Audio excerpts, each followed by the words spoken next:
Hello children, good morning. Today we are going to read lesson number 2, Aesop's Fables. The famous Aesop, a person, his name is Aesop. His famous stories are there. Among his famous stories, we are going to learn 2 stories in this test book. Alright? Here in this video I am going to show you how to read the lesson, and I am going to I have already marked some difficult words. You all also have to mark the difficult words in your test book and copy them in your English notebook. Alright, so all of you please listen carefully this video how I am reading. You all have to do the reading practice at home. Lesson number 2, Aesop Fables.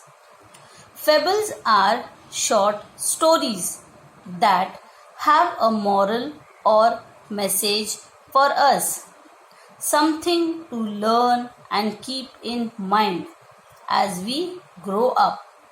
Most of the fables have animal characters. All of you please underline the word characters, who think and act just like human beings. It is believed, all of you underline believed, that many of the fables were first told by a wise person called Aesop. Aesop lived hundreds of years ago in a country called Greece. His stories became so popular that people passed them on from generation to generation. All of you underline the word generation, Greek, Aesop. These 3 words all of you underline. Many proverbs and sayings that we use today are based on these fables. Here are 2 well-known fables. The first one is The Stag at the Pool. One day, a beautiful stag came to a pool of clear water. As he bent down to drink, he saw his own reflection in the water.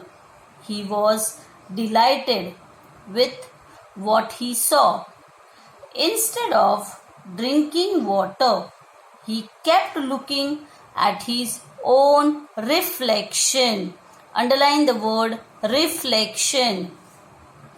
Next, delighted. Underline the word delighted. How handsome I look, he said to himself. How beautiful are these curving antlers. Curving antlers, underline. How they add to my beauty. How graceful they look. Underline the word graceful. Then he moved nearer and saw his legs reflected in the pool. He was quite disgusted. Underline the word disgusted. Look at my legs. Ugh, they are so ugly, all spindly, with small feet. Underline the word spindly.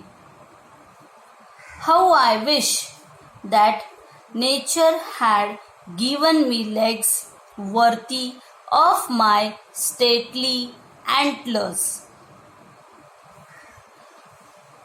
Take a next page.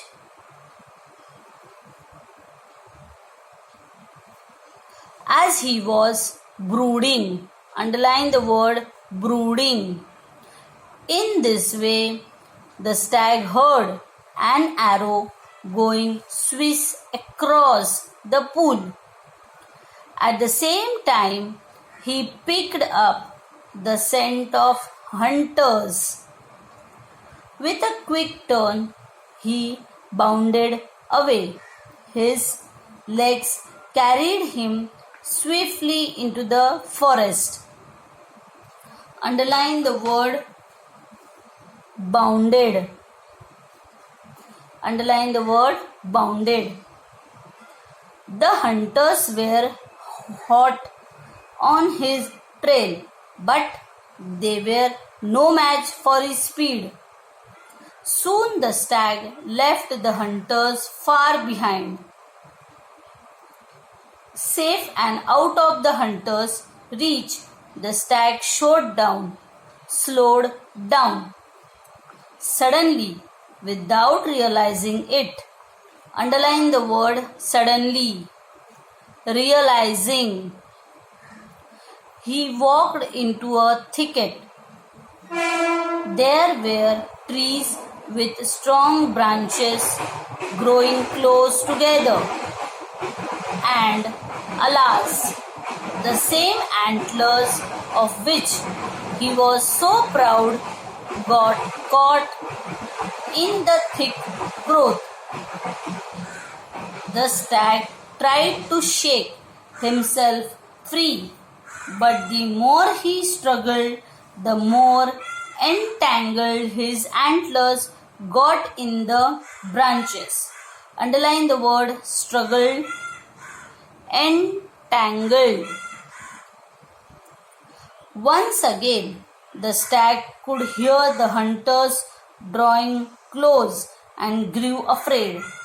At last, with great difficulty, he managed to free his antlers and bounded away. I realize now that my ugly feet saved my life. I was so proud of these handsome antlers, but they would have been the cause of my death. Very often, we dislike the very things that are most useful to us. So children, here we have finished the reading of the lesson number 2. The first story we all read, and I marked the difficult words. I hope you all must have marked the difficult words. You all are requested to copy down these difficult words in your English notebook. Thank you.